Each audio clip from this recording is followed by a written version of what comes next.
Tobin here, RealAgriculture.com, back at the Canadian Dairy Expo, and I am joined by Professor Elliot Currie from the University of Guelph. Sir, welcome to the show. Thank you very much.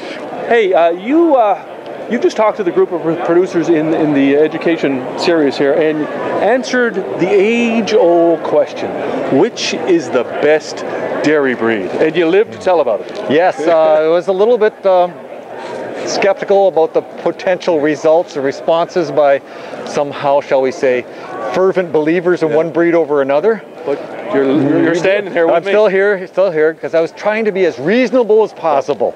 So let's talk about it now.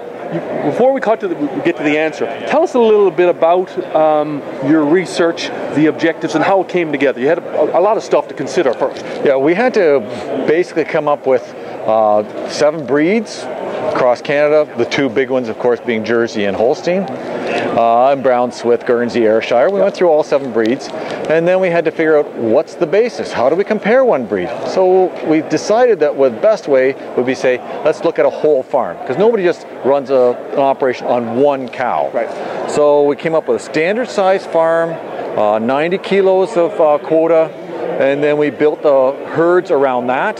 How many Jerseys or Guernseys or Canadian you needed to come up with 90 kilos of butter fat.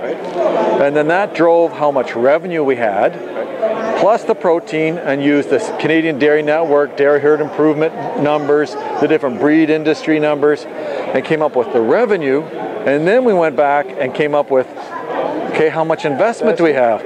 We need to have a barn, parlors, manure tank, milk tank, and the quota. And you looked at expenses. Yeah, then came the fun part. Expenses? Because we had to look at the expenses, because we had to look at feed, labor, veterinary costs, fertility costs, breeding costs, any other kind of costs we might have in there.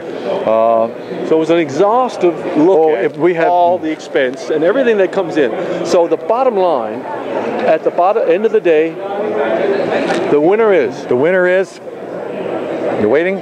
Jersey. Jersey. Not by a lot, no, by a little bit, by 0.9% return on investment. Well, it's return on investment and profitability. Those are your big perspective. Yeah. That's what you're looking at, right? I'm not worried about how much money you generate. I'm worried about how much money you get to keep. Right. I'm worried about how much you have to invest to get the money you get to keep. Right. Now let's talk about some of the factors that you identified. Smaller breeds, Jersey, smaller breeds. They're about 2/3 the size of a Holstein, so they're going to eat less. They eat less, and they produce the same fat, but you need more Jerseys to give you the same amount of volume as the Holsteins, but they're still smaller, so they eat less. More efficient, right? They're more efficient. It's like driving a Honda Civic versus driving, oh, let's say an F-250 with dualies. Across Canada. Across Canada. One's going to be more efficient. One more comfortable maybe, but at the same time, more efficient on feed. They're more efficient on breeding. You can breed them sooner. Their gestation is shorter. They're less inseminations, less labor because they produce less milk. Takes less time to milk them. Health issues too. Yes, you don't get strawberry foot. You don't get mastitis quite as much. But it's not a lot, but it's $2,000, $3,000, $4,000 a year per herd. Right. Not per cow, but per herd. Because that's at the end of the month, you're not writing a check per cow, you're writing a check for your whole herd. And the check you get back is for the whole herd. And the check that you have to get deducted from your check for the milk delivery, that's for the herd. Well, you have less volume for the same amount of fat for the Jerseys than for the Holsteins, so your deductions are just a little bit less. Right. Now, what are you going to say?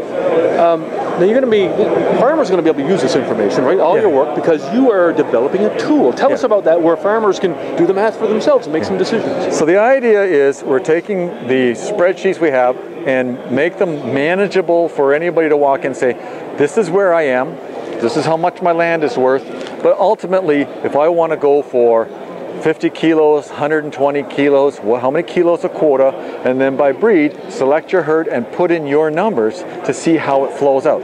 This is not going to be a lot different from what a bank's going to do. Because ultimately you have to pay the banker, and if there's anything left over, Ottawa and Queen's Park or Edmonton or Victoria or Quebec City, you're going to be sitting there, where's our share? So we've got to make sure there's a good amount left over for the farmer to be profitable, sustainable, and feasible and viable for perhaps the next generation to take over. Sure. So your tool is going to be available. You're working on it right now. You say the next month or two? Yeah, we hope to have it pretty well done by the end of March, but it's an Excel sheet. It will be available, so you download it, you work on it, nobody else sees your numbers, but then you can use that if you want to present it to your bank. Right. You can use that or your credit union, your Case Populaire. This is something that each individual producer can use. Yeah. Based on the breed of choice, right? Breed of choice, and then you can play with it. Okay, well maybe I'm going to go 50% Holstein, 30% Jersey, and 20% Canadian.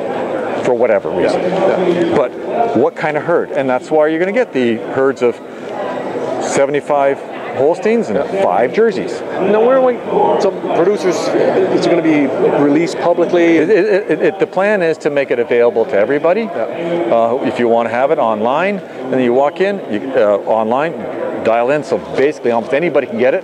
You can download it, use it yourself. These are your numbers coming out. So producers should keep their ears to the ground to breed associations and other places that'll make this available, right? Yeah. Awesome. Elliot, thank you so much. My pleasure. Good to see you alive and well. Yeah, there was no daggers thrown. After the revelation, so good stuff. Thank you so much. The chainmail worked. Okay.